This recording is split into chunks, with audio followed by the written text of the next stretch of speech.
Shalom Bapak Ibu Jemaat yang dikasihi Tuhan. Ada sukacita hari ini. Mari bersama kita bangkit berdiri. Kita puji Tuhan kita.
Jemaat dipersilakan untuk duduk kembali.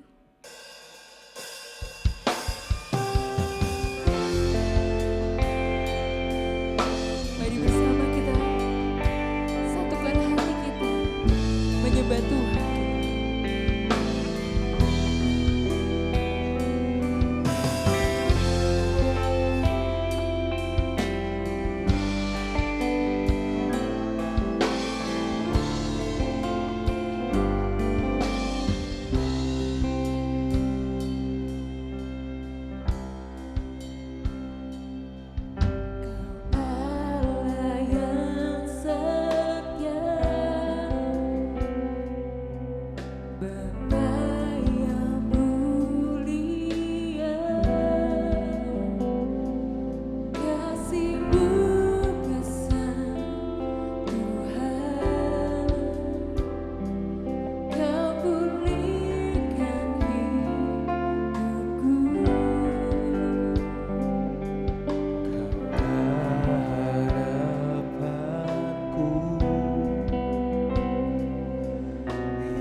Segenap hatiku menyembahmu Yesus, ku bersyukur padamu selamanya.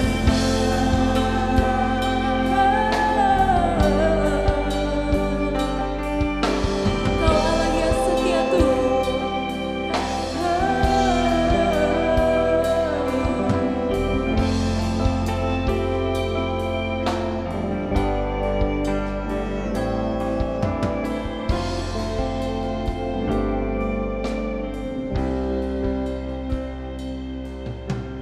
Kaulah harapanku,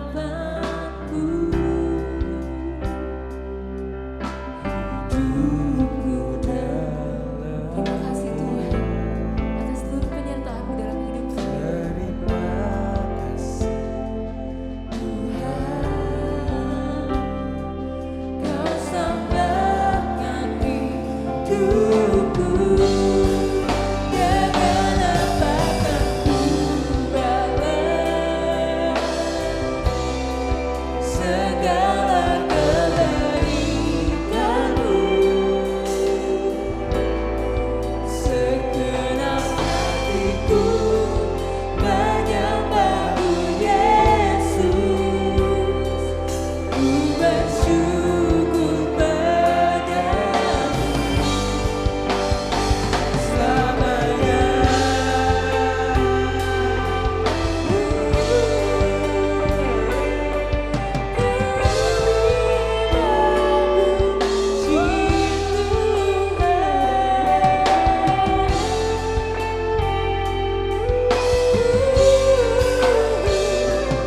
Kasih-Mu nyata bagi kami selamanya Tuhan.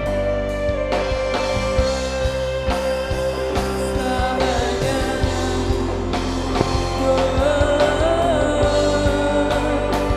Selamanya.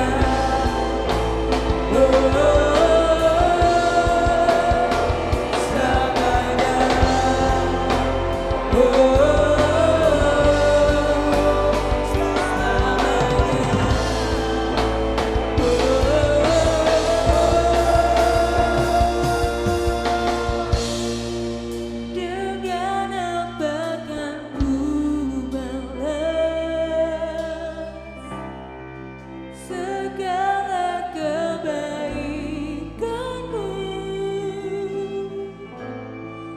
Segenap hatiku menyembahmu Yesus, ku bersyukur padamu. Dengan apa kan ku balas segala kebaikan-Mu.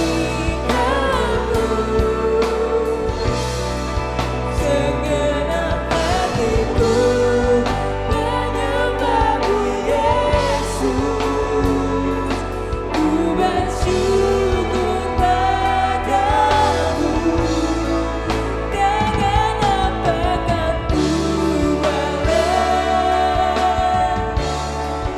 segala kebaikan-Mu.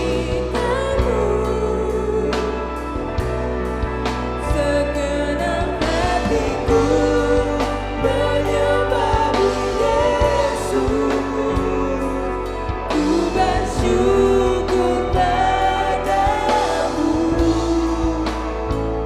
selamanya.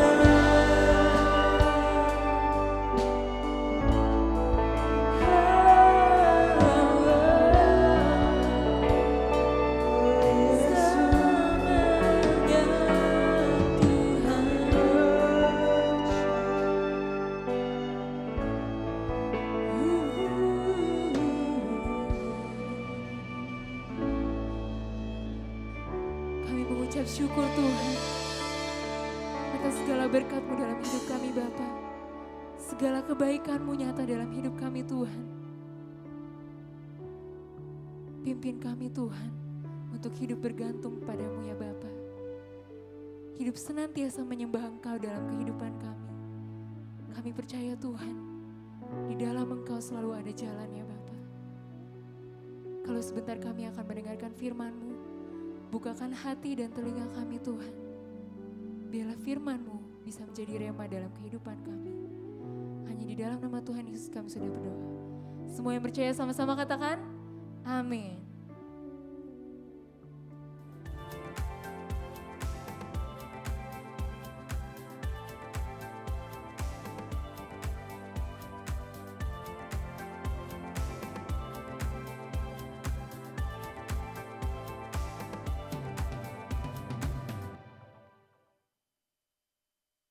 Masa depan kita bukan hanya ditentukan oleh tujuan dari hidup kita, namun juga oleh kebiasaan-kebiasaan kita. Memang memiliki tujuan hidup yang mulia itu adalah sangat penting, namun tidak berarti dengan sendirinya, sekali lagi, tidak berarti dengan sendirinya tujuan tersebut akan menjadi kenyataan. Sebab bisa jadi kebiasaan-kebiasaan dalam diri kita yang membuat kita itu melenceng dari tujuan yang kita harapkan. Sebagai contoh, pada umumnya semua orang ingin memiliki rumah tangga yang bahagia. Tidak ada orang yang menikah dengan tujuan supaya rumah tangganya berantakan dan tidak berbahagia. Tentu memiliki atau hidup dalam keluarga yang bahagia itu adalah tujuan dari semua orang yang menikah. Hanya saja di dalam kenyataannya tidak semua orang yang menikah hidupnya berbahagia. Tidak semua orang yang punya rumah tangga, kehidupan rumah tangganya berbahagia. Berarti antara tujuan yang diharapkan yaitu hidup berbahagia, dengan kenyataan yang dialami tidak berbahagia, tujuan dan kenyataannya tidak sama. Mengapa? Salah satu penyebabnya adalah kebiasaan-kebiasaan atau habits dalam diri mereka. Pentingnya kebiasaan ini yang diungkapkan oleh dalam sebuah penelitian yang dilakukan oleh Duke University tahun 2006 yang lalu. Hasil penelitian itu menunjukkan bahwa 40% dari tindakan-tindakan yang dilakukan oleh orang dalam kehidupan sehari-hari.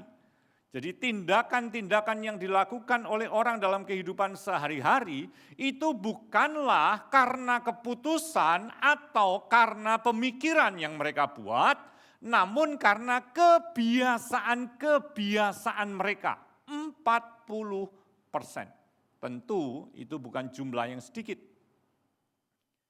Sebagai contoh,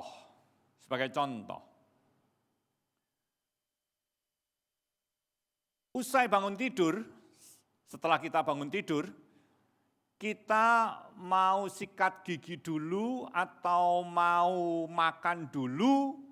Pernahkah Bapak Ibu Saudara mikir, bangun tidur aku mau makan dulu, atau bangun tidur aku mau sikat gigi dulu? Tidak pernah mikir, bukan? Ya karena kebiasaan aja, kalau kebiasaannya habis bangun tidur makan, ya dia makan. Kalau habis bangun tidur dia langsung sikat gigi, ya dia sikat gigi. Dan saat kita makan, misalnya makan pagi, pernahkah kita membuat keputusan atau berpikir, saya ngunyah makanan ini harus 30 kali. Saya hitung dulu, kira-kira sudah 30 atau belum. Tidak pernah kan kita berpikir begitu. Ya langsung kunyah aja seperti biasa. Kalau ngunyahnya lama, ya lama. Kalau ngunyahnya cepat, ya cepat dia. Artinya bahwa kebiasaan-kebiasaan kita setiap hari, itu berlangsung tanpa kita pikir, tanpa kita membuat keputusan terlebih dulu. Memang dari sejak kita bangun pagi, buka mata, sampai kemudian kita tidur kembali, itu banyak aktivitas di dalam diri kita yang kita lakukan karena kebiasaan-kebiasaan, bukan karena keputusan atau pikiran yang kita buat, 40%. Dengan kata lain, berarti kebiasaan-kebiasaan itu akan membentuk irama kehidupan kita. Nah, kaitan antara kebiasaan dengan irama kehidupan ini dapat dilihat dari kebiasaan kita tiap hari. Coba kita perhatikan apa yang kita lakukan tadi pagi. Sebetulnya itu merupakan pengulangan dari apa yang kita lakukan kemarin, bukan? Dan bukan hanya kemarin saja, tapi setiap hari dalam hidup kita. Sebagai contoh, misalnya Bapak Ibu Saudara bangun jam berapa? Bangun jam 5, katakanlah begitu. Saya yakin kalau orang itu sudah terbiasa bangun jam 5, dia tidak perlu alarm untuk membangunkan dia jam 5, sebelum jam 5 pun mungkin dia sudah bangun. Atau pada saat jam 5 lebih sedikit dia pasti bangun. Kenapa dia bisa begitu? Karena ada alarm alami dalam hidupnya, kebiasaan di dalam dirinya. Betul? Bapak Ibu Saudara kan tidak pernah mikir, besok aku mau bangun jam sekian. Enggak perlu dipikir, kita akan bangun seperti biasanya kita bangun. Bapak Ibu Saudara-saudari yang dikasihi Tuhan, kita terjadwal bangun dengan sendirinya karena kebiasaan yang tetap, kebiasaan yang ada di dalam diri kita. Termasuk saat kita bangun tidur, kita cari kopi, cari gadget, atau berdoa dulu. Itu karena kebiasaan. Ada orang yang punya kebiasaan bangun tidur, dia cari kopi. Ada orang yang kebiasaan bangun tidur pegang gadget. Tapi ada juga orang yang bangun tidur langsung berdoa sebelum dia meninggalkan ranjangnya, dia berdoa terlebih dulu. Demikian pula kalau kita mau tidur menjelang malam, kita sikat gigi dulu atau tidak. Kita terbiasa cuci tangan, cuci kaki dulu atau tidak, itu karena kebiasaan. Dan sekali lagi, kebiasaan-kebiasaan itu akan membentuk irama kehidupan kita. Irama kehidupan yang serasi sesungguhnya tidaklah terlepas dari kebiasaan-kebiasaan yang sehat. Sebaliknya, irama kehidupan yang kacau itu merupakan cerminan dari kebiasaan-kebiasaan yang tidak sehat. Bapak, Ibu, Saudara-saudari, kita masih ingat 2 minggu berturut-turut kita membahas yang namanya rhythm for life, irama kehidupan. Minggu yang pertama di bulan ini kita belajar tentang harapan bagi jiwa yang lelah. Sedangkan minggu yang kedua, minggu yang lalu kita belajar menata dunia pribadi kita. Dari situ kita belajar bahwa kalau kita ingin memiliki kehidupan yang bugar, maka kita perlu membangun irama hidup yang serasi, irama hidup yang bugar. Berarti dengan kita membangun kebiasaan-kebiasaan yang sehat, berarti kita sedang menata, kita sedang membangun irama kehidupan yang serasi. Kebiasaan yang sehat akan membentuk irama kehidupan yang serasi seperti kalau di Alkitab itu ada contohnya orang yang punya kebiasaan-kebiasaan yang sehat dan kita nanti akan melihat karena orang itu punya kebiasaan yang sehat, maka hidupnya pun akan membawa dampak yang besar seumur hidupnya. Saya mengajak untuk kita melihat kehidupan seorang yang bernama Daniel. Dengan kita membuka kitab yang sesuai dengan namanya, yaitu Daniel dalam kitab Perjanjian Lama. Daniel pasal yang ke-6, ayat 1-6, dan juga ayat yang ke-11 dikatakan demikian. Darius orang Media menerima pemerintahan ketika dia berumur 62 tahun. Lalu berkenanlah Darius mengangkat 120 wakil-wakil raja atas kerajaannya dan mereka akan ditempatkan di seluruh kerajaan. Membawai mereka diangkat pula 3 pejabat tinggi. Jadi ada wakil-wakil raja, lalu di atas itu ada 3 pejabat tinggi yang membawai wakil-wakil raja itu. Dan dikatakan, dan Daniel adalah salah satu dari ketiga orang itu.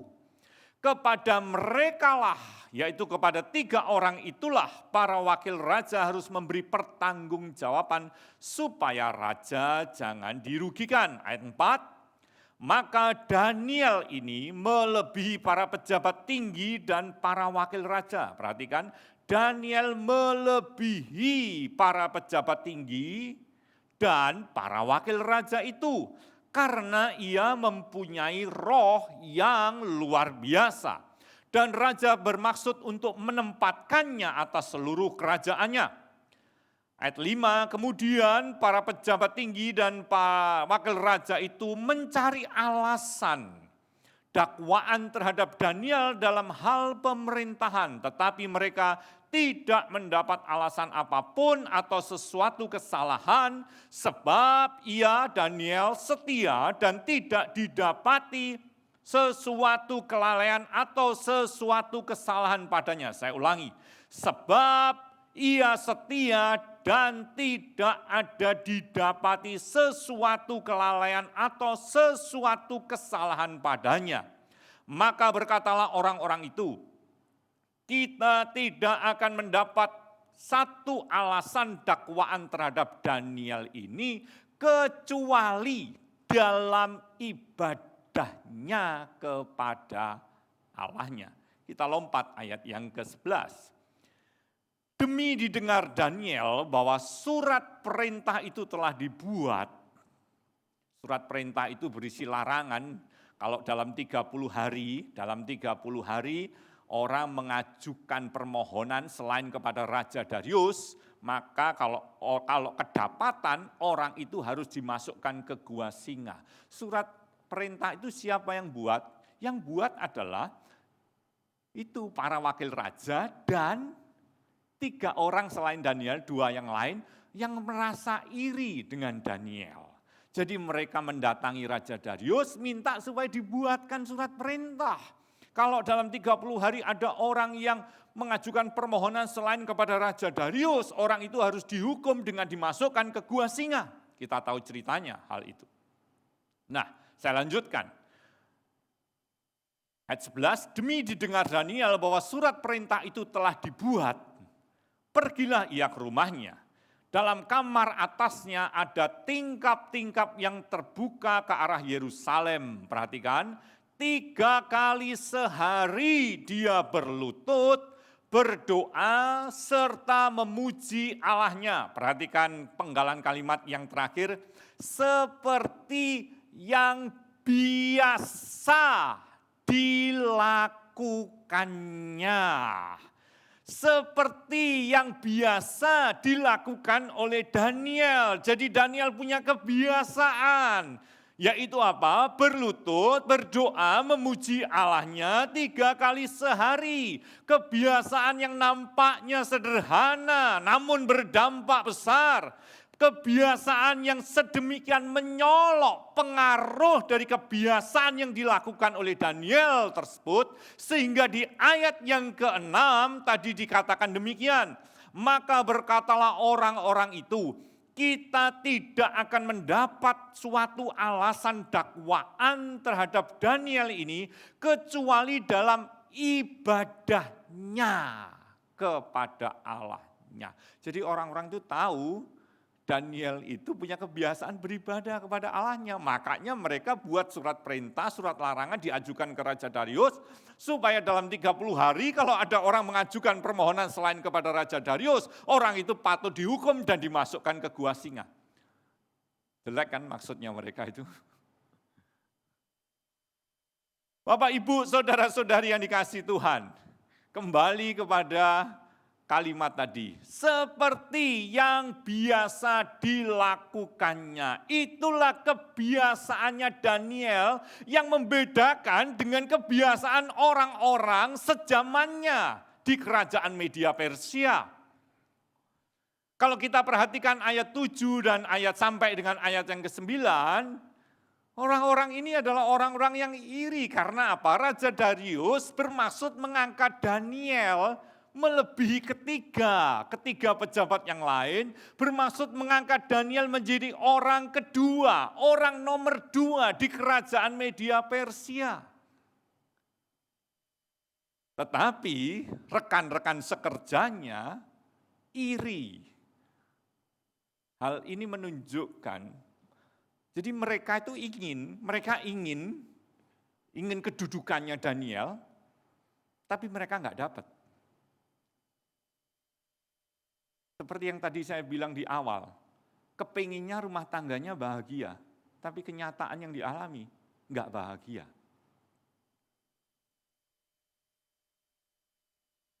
Orang-orang itu juga begitu, ingin kedudukannya Daniel, tapi nggak dapat. Mengapa? Karena kebiasaan mereka beda dengan kebiasaannya Daniel. Daniel punya kebiasaan yang lain dengan kebiasaannya orang-orang di sekitar dia pada waktu itu. Kebiasaan Daniel apa? Ya tadi di ayat yang ke-11 tadi. Dia punya kebiasaan berlutut, berdoa, memuji Allahnya. Dia beribadah kepada Allahnya 3 kali sehari. Hal ini sama seperti semua peserta, semua orang yang mengikuti ujian. Semua orang yang ikut ujian pasti ingin lulus dari ujian. Saya ingin tanya yang masih kuliah, ketika kamu ikut ujian, pernahkah terpikir dalam dirimu, aku mau ikut ujian supaya aku nggak lulus? Tidak mungkin. Semua orang kepingin lulus, betul. Semua orang pengen tujuannya lulus, benar. Tapi kenyataannya ada yang lulus, ada yang nggak lulus, betul? Loh kenapa ada yang lulus, ada yang nggak lulus? Salah satunya adalah kebiasaan. Orang yang rajin, orang yang biasa belajar setiap hari dengan rajin, berpeluang lebih besar lulusnya daripada mereka yang punya kebiasaan kalau belajar adalah kebut sehari semalam. Ada nggak orang yang belajar, dia baru belajar kalau besok ujian? Ada nggak kira-kira orang seperti itu? Ada. Nah tentu orang yang punya kebiasaan mahasiswa, orang pelajar yang punya kebiasaan belajar setiap hari, berpeluang lulus lebih besar daripada mereka yang punya kebiasaan hanya kalau mau ujian saja dia belajar, itu pun sehari sebelumnya dia baru belajar. Dari sini kita bisa melihat bahwa keinginan atau tujuan itu boleh sama, tetapi kebiasaan itu yang akan menentukan apakah keinginan atau tujuan itu menjadi kenyataan atau tidak. Kalau kita bicara dalam hal kerohanian, semua orang kepingin imannya kuat. Betul. Tetapi tidak semua orang punya iman yang kokoh. Tergantung dari kebiasaan yang bersangkutan. Kebiasaan dari Daniel ini nampaknya sederhana. Dan itu yang membuat dikatakan di ayat yang keempat dari Daniel pasal 6, dikatakan bahwa dia itu memiliki roh yang luar biasa. Coba perhatikan kembali ayat tadi. Maka Daniel ini melebihi para pejabat tinggi dan para wakil raja itu. Karena ia mempunyai apa?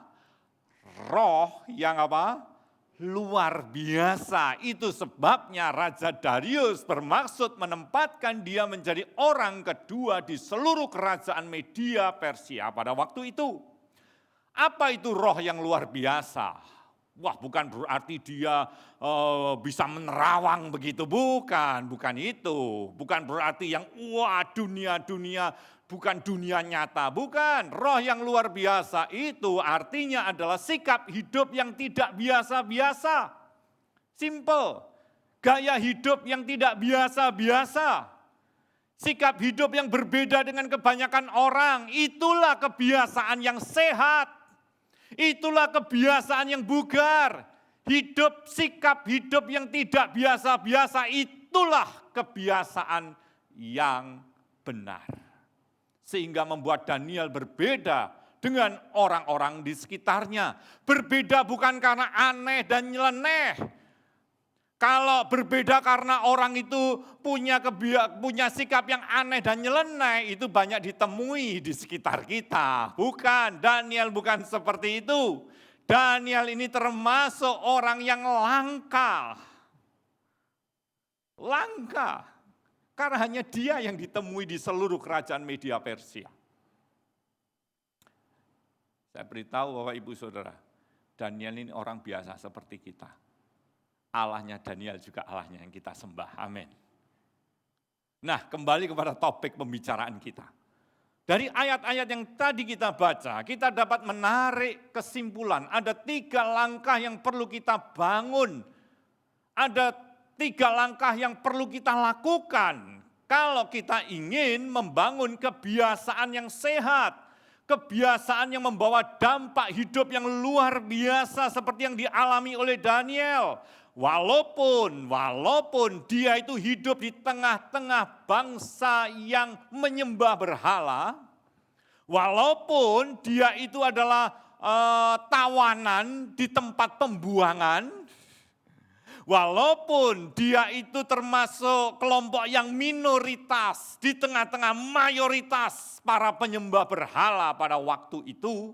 Dengan kata lain, walaupun Daniel hidup di tengah-tengah masa yang sulit sekalipun, namun hidupnya dapat membawa dampak yang luar biasa.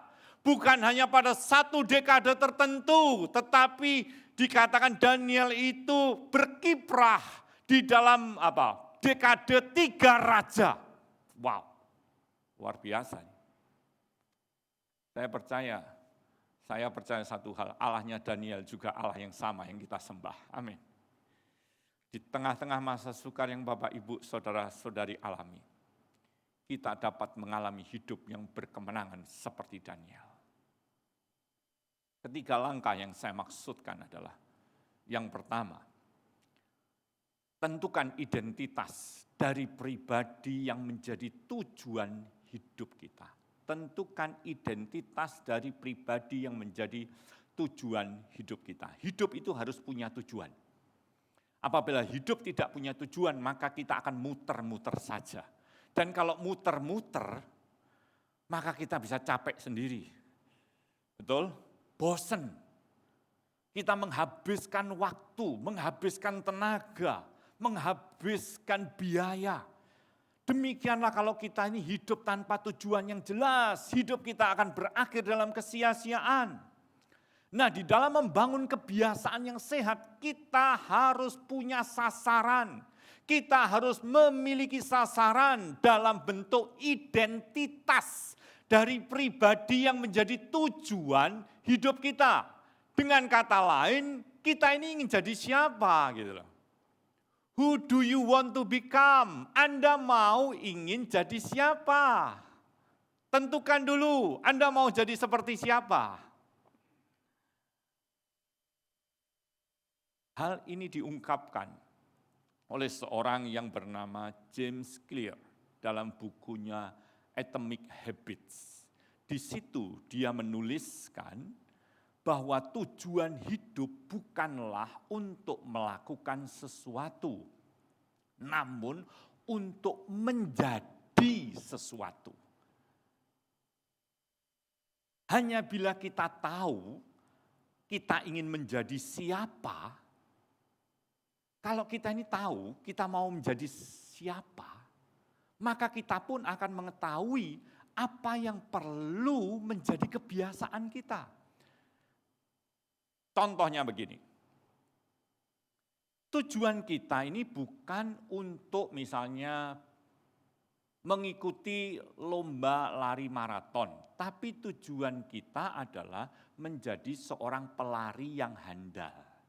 Kalau kita tahu bahwa kita ingin menjadi seorang pelari yang handal, maka mau tidak mau setiap hari kita harus berlatih olahraga. Tujuan kita bukan untuk main musik. Tujuan kita mau jadi pemain musik yang handal. Untuk menjadi pemain musik yang handal, maka kita harus membiasakan diri dengan berlatih musik setiap hari. Betul? Hal itulah yang ada dalam hidupnya Daniel. Dia bertujuan ingin menjadi pribadi yang menyenangkan hati Tuhan, menyukakan hati Tuhan. Karena dia tahu bahwa dia ingin menjadi pribadi yang menyenangkan Tuhan, maka dia tahu apa yang harus dia lakukan di dalam kebiasaan-kebiasaannya setiap hari. Dia tahu apa yang harus dia lakukan untuk mencapai tujuan menjadi pribadi yang menyenangkan hati Tuhan.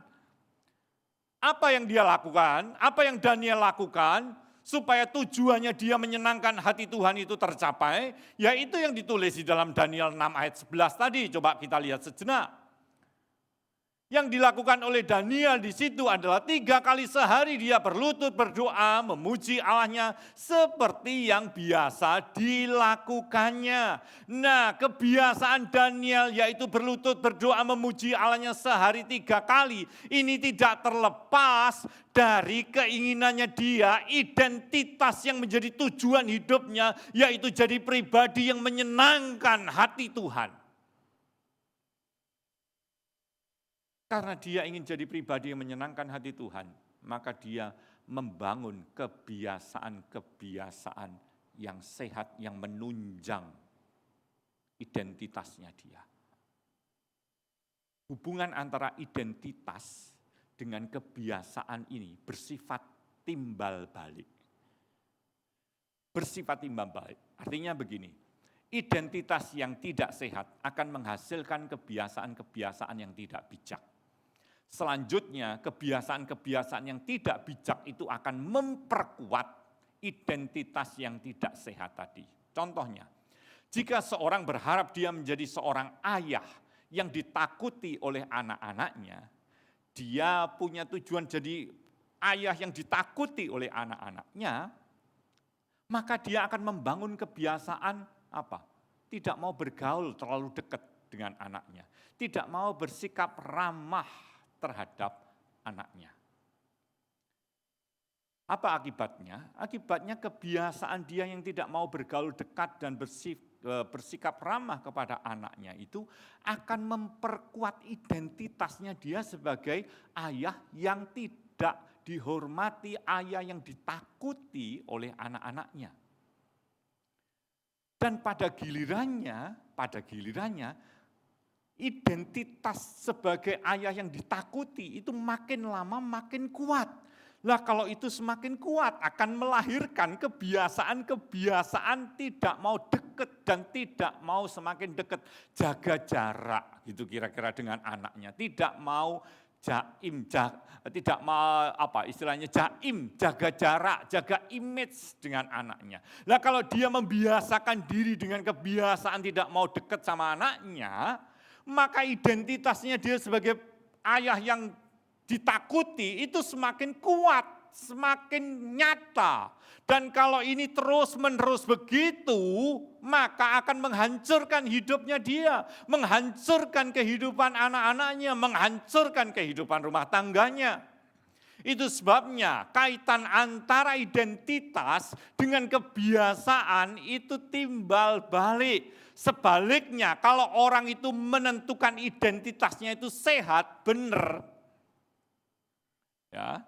Kalau kita menentukan identitas diri kita menjadi pribadi yang benar, maka kita akan membangun kebiasaan-kebiasaan yang menunjang identitas itu.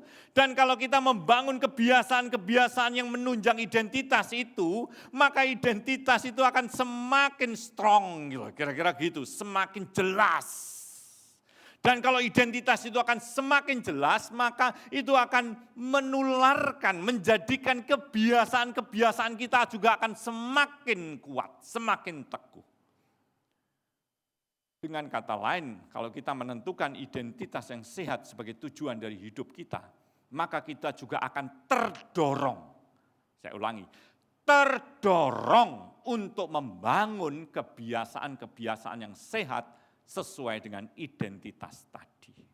Oleh karena itu, tentukan identitas yang sehat bagi diri kita. Kita ingin jadi siapa? Aku ingin menjadi pengusaha yang memuliakan nama Tuhan. Itu beda dengan aku ingin jadi pengusaha yang makin lama makin kaya, tambah lama tambah kaya. Nanti kebiasaannya akan beda, betul kan? Aku ingin jadi seorang ibu yang mengasihi anak-anakku. Aku ingin menjadi seorang anak muda yang menghormati Tuhan. Penting menentukan dulu identitas dari tujuan hidup kita. Kita mau jadi seperti apa? Maka kita bisa tahu kebiasaan-kebiasaan apa yang harus kita lakukan yang menunjang identitas yang kita pilih itu. Kalau salah milih identitas, kebiasaannya juga jadi keliru. Oke? Coba aja kalau misalnya ada yang mau, saya ingin jadi Michael Jackson. Wah, lihat aja nanti kebiasaannya kan sama. Pasti. Yang kedua, kalau kita ingin membangun langkah-langkah untuk membangun apa? Langkah-langkah untuk membangun kebiasaan yang sehat. Yang kedua, setelah kita tentukan identitasnya tadi, kemudian tentukan kebiasaan-kebiasaan yang kita perlu mulai kerjakan. Ya, setelah ditentukan identitasnya, tujuannya, baru lakukan kebiasaan-kebiasaan yang menunjang dari tujuan itu tadi. Dalam hal ini, kebiasaan yang kita perlu lakukan harus merupakan cerminan dari tujuan yang kita sudah tentukan. Seorang pakar psikologi yang sangat berbobot dari Harvard University yang bernama William James, dia mengatakan demikian, seluruh hidup kita di dalam bentuknya yang pasti hanyalah merupakan himpunan dari kebiasaan-kebiasaan. Dengan kata lain, kehidupan kita ini terbentuk dari kebiasaan-kebiasaan di dalam diri kita. Kalau kita sungguh-sungguh ingin menjadi pribadi yang sehat, seperti yang menjadi tujuan hidup kita, maka tidak bisa tidak berarti harus kita harus membangun kebiasaan yang sehat, yaitu kebiasaan-kebiasaan yang membentuk pribadi itu. Hal ini yang dialami oleh Daniel. Dia bukan saja menetapkan tujuan dia mau jadi pribadi yang menyenangkan hati Tuhan, tetapi dia juga mewujudkan tujuannya itu melalui kebiasaannya setiap hari. Sekali lagi, Daniel ini bertujuan jadi pribadi yang menyenangkan hati Tuhan, dan itu diwujudkan melalui keseharian yang dia lakukan. Dalam hal ini dia mengembangkan kebiasaan yang sehat, yaitu Daniel 6 ayat 11 tadi. 3 kali berlutut, berdoa memuji Allahnya. Terbiasa untuk beribadah kepada Allahnya. Dia melakukan kebiasaan ini dengan disiplin dan berani membayar harga. Dengan rela menanggung apapun risikonya. Surat perintah keluar, dalam 30 hari enggak boleh ada orang yang mengajukan permohonan kecuali kepada Raja Darius. Nah, Daniel mengajukan permohonannya kepada Allahnya 3 kali sehari lagi. Coba bayangkan, kalau Anda jadi Daniel, apakah kira-kira kita akan bersikap seperti Daniel? Ada surat larangan perintah begitu, enggak. Beribadah kepada Allah tetap harus aku lakukan. Ataukah kita akan berkompromi sedikit? Komprominya begini, 30 hari wis gak apa-apa wis, 30 hari gak usah beribadah deh. 30 hari gak usah doa. Setelah itu kan boleh lagi kan beribadah. Betul kan? Bisa aja berpikir seperti itu, 30 hari gak apa-apa deh. Toh nanti kan boleh lagi. Tapi Daniel enggak. Dia tetap beribadah kepada Allahnya. Luar biasa. Komitmen yang luar biasa. Keseriusan yang luar biasa. Sikap itu harus ada di dalam diri kita. Sikap disiplin seperti itu harus ada dalam diri kita. Berapapun harga yang kita harus bayar. Seperti halnya kalau kita mau menjadi pribadi yang sehat secara jasmania, ya, kalau kita mau jadi pribadi yang sehat secara jasmania, maka kita harus mulai membangun kebiasaan hidup yang sehat. Rajin berolahraga, makan makanan yang bernutrisi, yang bergizi, tidur secukupnya, betul kan? Demikian juga kalau kita ingin menjadi orang tua yang mengasihi anak-anak kita, maka mau tidak mau kita harus membiasakan diri untuk meluangkan waktu bersama dengan anak-anak kita, benar? Meluangkan waktu dengan mereka. Bukan itu saja, kita juga bersedia untuk memimpin kerohanian mereka, menjadi teladan yang baik bagi mereka. Oleh karena itu, tetapkan identitas yang menjadi tujuan dari hidup kita. Dan yang kedua, lakukan kebiasaan-kebiasaan yang menunjang identitas itu. Dan yang ketiga, tentukan kebiasaan yang kita perlu mulai tinggalkan. Ada kebiasaan-kebiasaan yang perlu kita bangun, ada kebiasaan-kebiasaan yang perlu kita tinggalkan. Pada dasarnya semua orang itu punya kebiasaan yang baik dan kebiasaan yang tidak baik. Semua orang pasti punya dua itu. Kebiasaan-kebiasaan yang baik adalah kebiasaan yang menunjang, yang sesuai dengan tujuan dari hidup kita yang baik tadi. Sedangkan kebiasaan-kebiasaan yang tidak baik itu pasti bertentangan dengan tujuan dari hidup kita. Nah, kebiasaan-kebiasaan ini, baik kebiasaan yang baik ataupun kebiasaan yang tidak baik, pada umumnya dibentuk oleh lingkungan di mana kita dibesarkan. Coba perhatikan 1 Korintus 15 ayat 33. Janganlah kamu sesat, pergaulan yang buruk merusakkan kebiasaan yang baik. Minggu lalu saya katakan, ini kalau pergaulannya jelek, maka pengaruhnya kebiasaan yang baik kita jadi rusak. Tetapi sebaliknya, kalau pergaulannya itu baik, maka dia akan membentuk apa? Kebiasaan yang baik pula. Pada dasarnya, saat seseorang itu dalam hidupnya menerima Yesus Kristus sebagai Tuhan dan Juru Selamat, pada saat itu masih ada kebiasaan-kebiasaan yang tidak baik dalam dirinya. Kalau dia sudah menerima Yesus Kristus sebagai Tuhan dan Juru Selamat, tidak berarti secara otomatis kebiasaan-kebiasaan yang tidak baik itu langsung jadi baik. Enggak. Kebiasaan yang tidak baik itu masih ada. Tidak secara otomatis simsalabim gitu. Seperti orang membalik tangan, langsung jadi baik. Enggak, masih ada. Yang bersangkutan masih memiliki kebiasaan yang buruk dari masa lalunya. Itu sebabnya pelayanan pemuritan di gereja kita, kelas hidup berjemaat, kelas dasar kekristenan, itu bertujuan untuk memperkenalkan orang kepada anugerah Allah di dalam Yesus Kristus. Yang kedua, membimbing orang itu untuk menerima Yesus Kristus sebagai Tuhan dan Juru Selamatnya. Dan yang ketiga yang tidak boleh dilupakan, yaitu menolong orang itu untuk bertumbuh secara dewasa, bertumbuh rohaninya, dewasa kerohaniannya di dalam Kristus. Dewasa rohani itu antara lain dapat dilihat dengan terbentuknya kebiasaan-kebiasaan yang sehat dan terkikisnya kebiasaan-kebiasaan yang tidak sehat.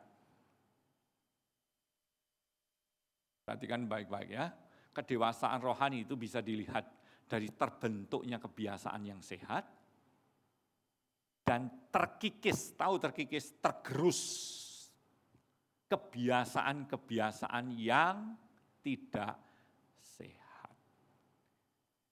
Itulah yang dilakukan oleh Daniel. Seperti yang dicatat di dalam Daniel pasal 1 ayat 8 dan di dalam Daniel pasal 6 ayat yang ke-11 yang berbunyi demikian. Daniel 1 ayat 8. Daniel berketetapan.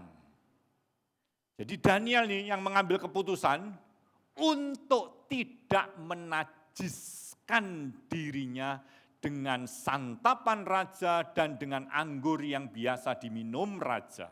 Dimintanyalah kepada pemimpin pegawai istana itu supaya ia tidak usah menajiskan dirinya. Daniel 6 ayat 11, demi didengar Daniel bahwa surat perintah itu telah dibuat, pergilah dia ke rumahnya, dalam kamar atasnya ada tingkap-tingkap yang terbuka ke arah Yerusalem. 3 kali sehari dia berlutut berdoa serta memuji Allahnya seperti yang biasa dilakukannya. Artinya apa?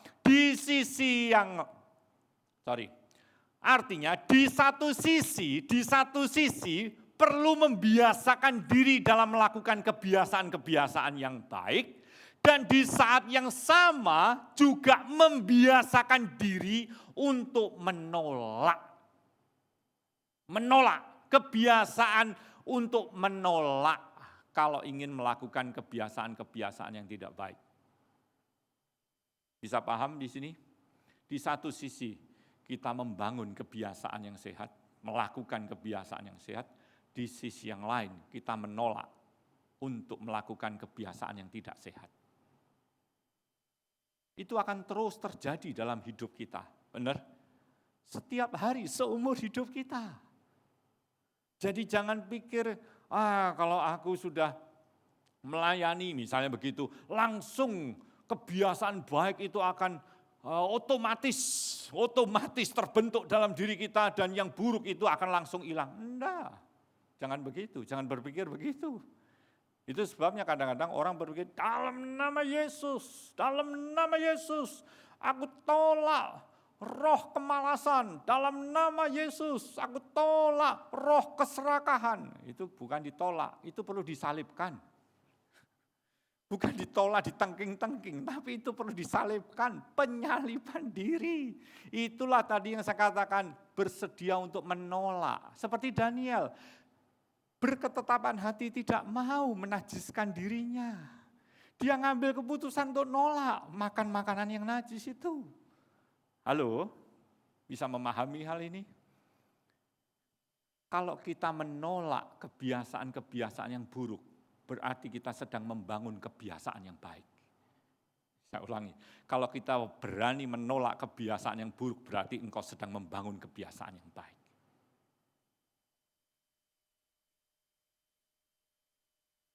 Memang meninggalkan suatu kebiasaan itu tidak mudah, gak gampang. Itu yang dilakukan atau dikatakan oleh pakar psikolog yang berasal dari Prancis di abad yang ke-19 yang bernama Leon Dumont. Dia mengatakan begini, semua orang mengetahui bahwa sebuah pakaian sesudah dikenakan untuk jangka waktu tertentu akan menyesuaikan diri dengan tubuh kita lebih daripada ketika pakaian itu masih baru. Artinya begini, kalau kita pakai pakaian yang baru, biasanya kan tubuh kita menyesuaikan, benar? Tapi setelah sekian lama, akhirnya tubuh kita jadi nyaman dengan pakaian itu, benar kan? Nah, sama dengan kebiasaan kita. Kalau kebiasaan itu sudah melekat pada diri kita, itu memberi rasa nyaman. Enak gitu, enak. Kebiasaan itu enak untuk dilakukan, karena sudah melekat. Itu sebabnya untuk meninggalkan kebiasaan yang lama, untuk menolak kebiasaan yang lama, itu perlu komitmen yang tinggi. Itulah harga yang harus dibayar, seperti yang dilakukan oleh Daniel. No, makanan ini, no. Wah, nggak sehat ini. No. Saya ini cerita aja ya sedikit ya. Sebelum kena stroke itu, waduh makan apa aja oke. Tapi setelah itu, waduh, makanan ini enak enggak? Ya masih enak. Babi guling, ya hauje, masih enak. Babat, hauje. Tetapi saya harus tahu bahwa ini kalau diterus-terusin, enggak sehat. Ya sekali-sekali bolehlah, sekali-sekali gitu ya. Jangan berkali-kali. Bapak, Ibu, saudara-saudari yang dikasihi Tuhan. Untuk kita berani menolak kebiasaan yang buruk, perlu komitmen yang tinggi. Itulah yang dilakukan oleh Daniel. Komitmen seperti itu yang perlu kita bangun dalam diri kita. Karena dengan kita mengubah kebiasaan, berarti kita itu sedang mengubah kehidupan. Dan nanti pada gilirannya akan mengubah masa depan kita. Kita adalah manusia biasa yang syarat dengan kebiasaan-kebiasaan. Saya ulangi, kita adalah manusia biasa yang syarat dengan kebiasaan-kebiasaan. Kebiasaan yang sehat akan membugarkan hidup kita. Kebiasaan yang tidak sehat akan mencelakakan kita. Apabila selama ini masih ada kebiasaan yang tidak sehat yang masih kita lakukan, caranya cuma satu, tinggalkan itu. Tolak dari hidup kita. Seperti yang tadi saya katakan, kalau kita berani menolak, berarti kita sedang membangun kebiasaan yang sehat dalam diri kita. Mau hidup dalam keadaan yang bugar, maka kita perlu membangun kebiasaan yang sehat. Bagaimana kita membangun kebiasaan yang sehat? 3 langkah tadi. Yang pertama apa? Tentukan identitas dari tujuan hidup kita. Tentukan dulu kita mau jadi seperti siapa. Yang kedua, bangun kebiasaan yang sehat yang menunjang identitas tadi. Dan yang ketiga, tinggalkan kebiasaan yang tidak baik. Di dalam semuanya ini tidak ada tujuan yang lebih indah dan lebih mulia selain daripada ingin menjadi serupa dengan Kristus. Benar. Inilah tujuan yang paling mulia. Tetapkan dulu tujuan hidup kita apa. Kalau kita ingin menjadi seperti Kristus, itulah tujuan yang paling mulia. Tujuan yang paling agung. Dan saya percaya, Bapa di surga tidak akan tinggal diam kalau kita punya tujuan yang mulia seperti itu. Dia akan berkarya dalam hidup kita. Menolong kita, amin. Membangun kebiasaan-kebiasaan yang sehat, amin. Kalau kita menetapkan tujuan yang benar, apalagi selaras dengan kehendak Allah, serupa dengan Kristus, saya percaya Allah akan turut bekerja dalam diri kita. Itulah tujuan dari pengikut Kristus. Berarti sesudah seseorang menerima Yesus Kristus sebagai Tuhan dan Juru Selamatnya, apa yang harus dia lakukan? Bangun kebiasaan-kebiasaan yang sehat. Kebiasaan-kebiasaan yang serupa dengan sifat Kristus. Kebiasaan-kebiasaan yang baik, yang termasuk di dalamnya adalah melakukan 7 disiplin rohani. Saya tanya lagi, siapa yang bisa menyebutkan 7 dengan benar? Angkat tangan.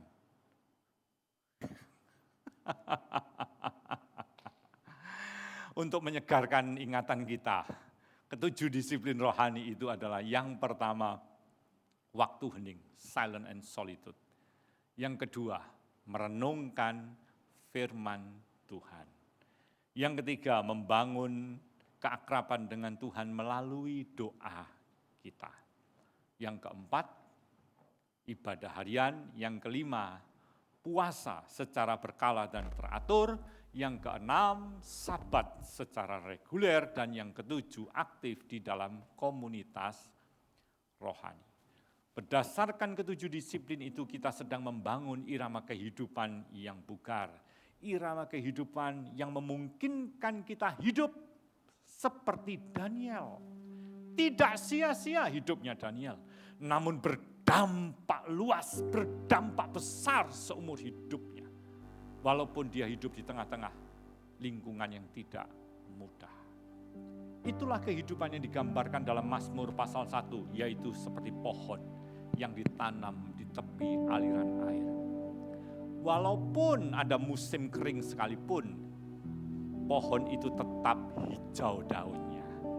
Tidak layu, tetap menghasilkan buah. Dan apa saja yang diperbuatnya berhasil. Bukankah itu hidup yang limpah dengan kebaikan Tuhan? Bukankah itu hidup yang limpah dengan berkat Tuhan? Bukankah itu hidup yang kita dambakan terjadi dalam diri kita? Kita perlu pahami, pribadi yang berjanji dalam kitab Mazmur itu adalah Tuhan Allah semesta alam. Pribadi yang setia, pribadi yang berkuasa, pribadi yang kita sembah dan kita kenal di dalam nama Yesus Kristus. Allah yang sangat mengasihi kita.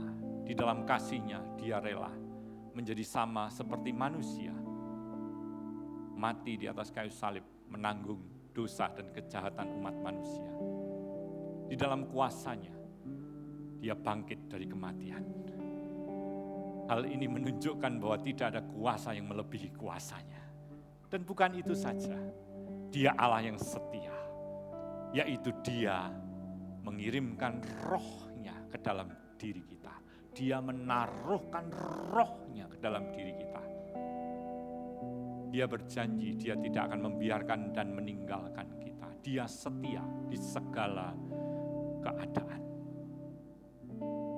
Singkat kata, di dalam Yesus kita punya pengharapan yang tidak mengecewakan. Di dalam Yesus kita punya masa depan yang indah. Mari kita bangun kebiasaan yang sehat. Ingat, hidupku bukannya aku lagi, tapi Kristus yang hidup di dalam aku. Bukan dengan barang fana Kau membayar dosaku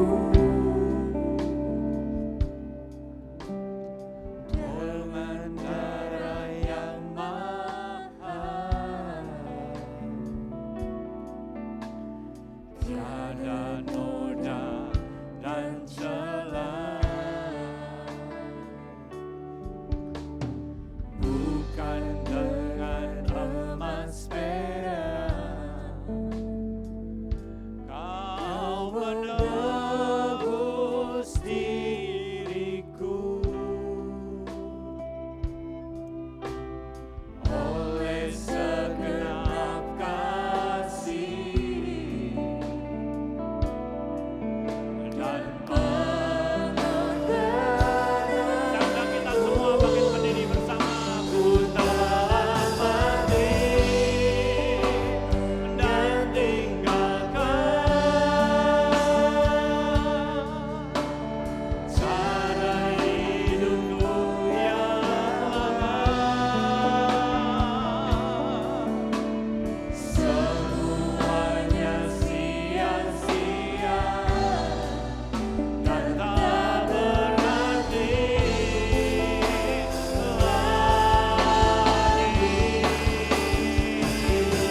mengajak setiap kita, baik yang ada di gedung gereja maupun yang sedang mengikuti ibadah di rumah masing-masing.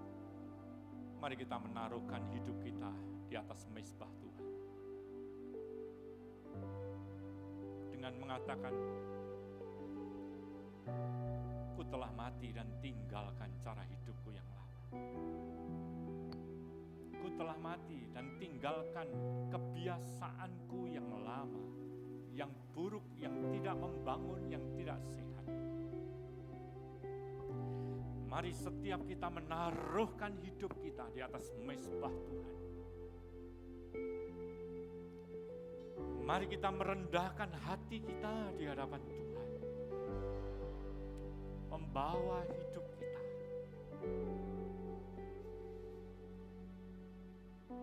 Mari kita mengambil langkah iman seperti ini. Dan kalau kita sungguh-sungguh mengambil langkah iman seperti ini, saya percaya api surgawi itu akan turun melawat hidup kita. Karya Roh Kudus itu akan menjamah hidup kita.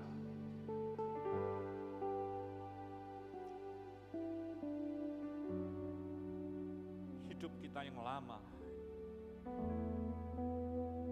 hidup kita yang dikendalikan oleh keinginan mata, keinginan daging dan keangkuhan hidup telah disalibkan bersama dengan Kristus.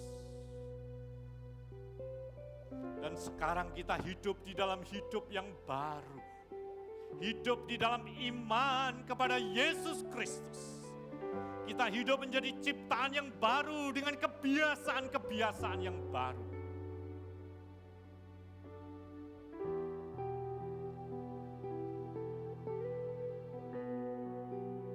Saya percaya kalau kita mengambil langkah yang benar, Tuhan akan menyanggupkan kita. Tuhan akan menolong kita di dalam kita membangun kebiasaan-kebiasaan yang sehat. Sehingga irama hidup kita bukan menjadi irama hidup yang kacau, tapi irama hidup kita menjadi irama hidup yang harmonis, yang sehat, yang bugar, yang selaras dengan irama hidup Kristus.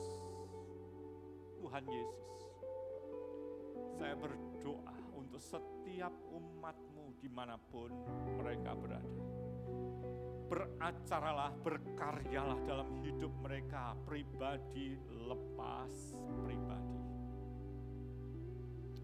Saya berdoa kalau ada di antara mereka yang terikat dengan kebiasaan-kebiasaan yang buruk, Tuhan, pagi hari ini saya berdoa biar Engkau melawat mereka dengan Roh-Mu ya Tuhan, sehingga mereka dilepaskan dari kebiasaan-kebiasaan buruk, mereka dilepaskan dari ikatan dosa, mereka dilepaskan dari kecanduan akan kebiasaan-kebiasaan yang tidak membangun. Oh Tuhan, biar hari ini terjadi satu terobosan rohani dalam kehidupan umat. Saya berdoa Tuhan, biar Roh-Mu yang menuntun mereka, membimbing mereka, memampukan mereka untuk menolak setiap godaan, menolak setiap ajakan untuk kembali melakukan kebiasaan-kebiasaan lama yang tidak sehat. Tuhan, saya percaya Roh-Mu akan memampukan anak-anak-Mu untuk membangun kebiasaan yang selaras dengan kehendak-Mu, selaras dengan sifat-Mu ya Tuhan.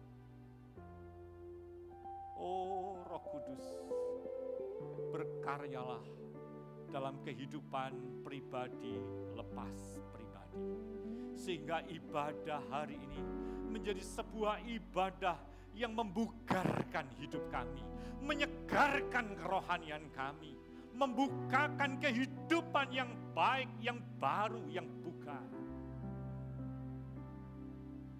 Dan oleh pertolongan Roh-Mu setiap hari, kami membangun irama hidup yang selaras dengan kehendak-Mu. Sehingga dengan demikian hidup kami bagaikan pohon yang ditanam di tepi aliran air ya Tuhan. Oh, yang merambatkan akar-akarnya ke tepi batang air, yang daunnya tetap hijau, tidak khawatir dalam masa kering, dan selalu menghasilkan buah pada musimnya. Apa saja yang kami lakukan, Engkau berkati dengan keberhasilan. Dan bukan hanya itu, Engkau juga memberkati kami dengan kebahagiaan di dalam batiniah kami. Oh Tuhan Yesus, teruskan karya anugerah dalam kehidupan setiap anak-anak, hingga nama Tuhan semakin dimuliakan, sehingga kehidupan anak-anak-Mu semakin bagaikan dupa yang harum di hadapan-Mu,